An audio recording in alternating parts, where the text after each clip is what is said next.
Hello, I'm Philip Loicano, and welcome to Tea Party HD. With less than 100 days from the midterm elections, Missouri sends a direct message to the executive branch by voting against sanctions of the Obama health insurance mandate. Missouri's vote is a monumental action to stop the extreme health care law and restore our country's constitutional values. According to an article by Fox Associates Press, Tuesday's vote is a largely symbolic step. Federal law generally trumps state law, but it was also seen as a sign of growing voter disillusionment with federal policies and a show of strength by conservatives and the Tea Party movement. Governor Kinder, let me talk to you first, and again, thank you for making the rush. I understand your plane arrived just about 30 minutes ago, so you really flew here from the plane itself. Were you surprised at a 71% margin? I was not surprised, David. What viewers across the nation need to know is that an F5 tornado landed in Missouri yesterday, last evening, and it obliterated all particles of Obamacare in all 114 counties, but it left our constitutional structures intact. Yeah. And this was not the end of anything, David. This is the beginning. I like the way you set things up. In other news, Sheriff Joe Arpaio is standing strong while being attacked by the U.S. Justice Department, the Mexican government, and Mexican drug cartels. The sheriff is potentially facing a lawsuit from the U.S. Justice Department. Assistant Attorney General Thomas Perez is reopening the case and claiming Arpaio is overlooking the Title VI of the Civil Rights Act of 1964, which prohibits discrimination in federally assisted programs on the basis of race or national origin. Now, as far as you're being investigated by the FBI. The FBI's down there asking you questions and seeing if you're abusing people. Have that intruded? Have they interviewed you? Do they come around? Are they hanging around your office? What are they doing? Let me tell you, 60 days into the Obama administration, the civil rights of the Justice Department came here en masse to investigate me and my office whether we're racial profiling. It's been a year and a half. And you know, 40,000 people we have dealt with here illegally. Where's all the evidence? We're doing our jobs. We're doing it professionally. It hasn't stopped me from doing the job. In fact, I do more of the job. But did they intrude upon your job? Are these guys interviewing you? Are they requesting documents turned over and all of that? Are they around? Well, I'm sure they're around, but no, we're not dealing with them because of another ethical problem that we discovered during the course of their Justice Department investigation. So we're really not cooperating that much, but it doesn't bother me because we're still doing our job. Robert Driscoll, Arpaio's attorney, told FoxNews.com when asked if it's politically motivated, "I don't think there's any doubt. It's a media game.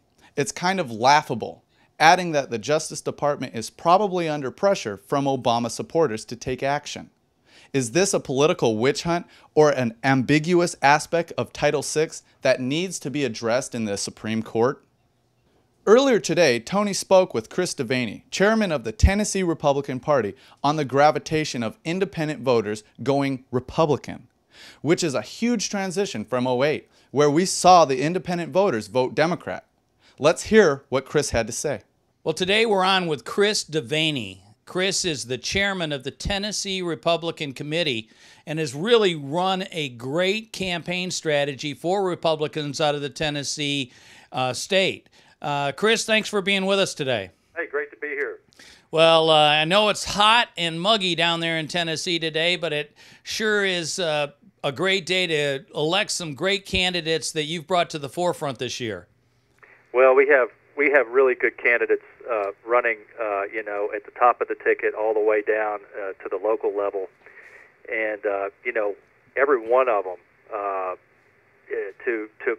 by and large, are running on this platform of limited government, limited spending, lower taxes, promotion of free enterprise, those kind of issues. And I will say that it is resonating with folks across the state. Well, one of the things that we really applaud you on is trying to take over some of the districts that typically have been Democrat. You look at some of these districts out there, whether it be 51 or 60, are seeing some great activity with a good boost of Republican early voting. Oh yeah, there's a lot of I don't want to call it excitement because I don't think that really does what's going on in the state. I think it's really more of a concern about the direction of the country. What do you think really drove the early voting? And I know that I think there were over 540,000 votes cast early, and of that, almost 2/3 of it was Republican, and I think there was about 170,000 that were Democratic.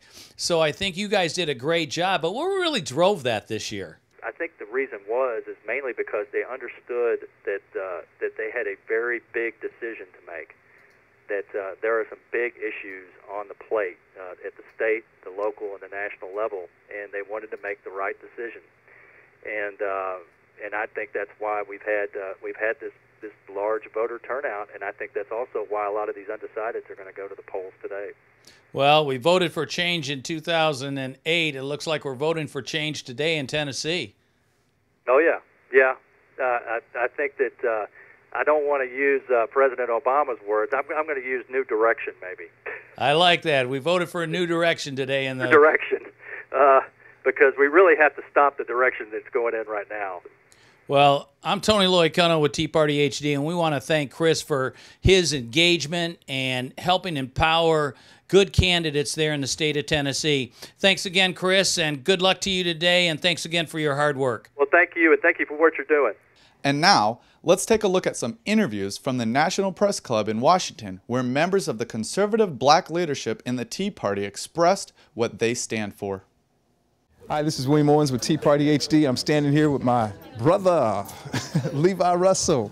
We tour all over the place when we do the Tea Party Express tour. He's a media correspondent. He gets us connected with all the people in the world. What's going on, man? That's right. Well, as you can see, this is just another element that we're putting together as part of our Tea Party efforts. And so this is a conference bringing together a lot of conservative black leaders who are leaders of groups of different people who have conservative principles that we want to reach out to and who are part of this movement, a critical piece. And so this is essentially what we want to be a turning point in the conversation about the Tea Parties.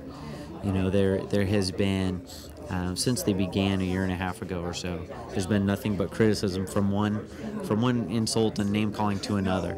So what we're doing is putting together an incredible panel of people here that no one can refute to say, stop the name calling and let's start, addressing the issues. My name's Kevin Jackson. I'm here with comedian and Chippendale dancer, Dr. Alan Keyes.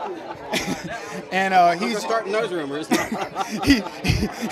He's that's a part of his past that he's wanting to overlook at this event, very historic event.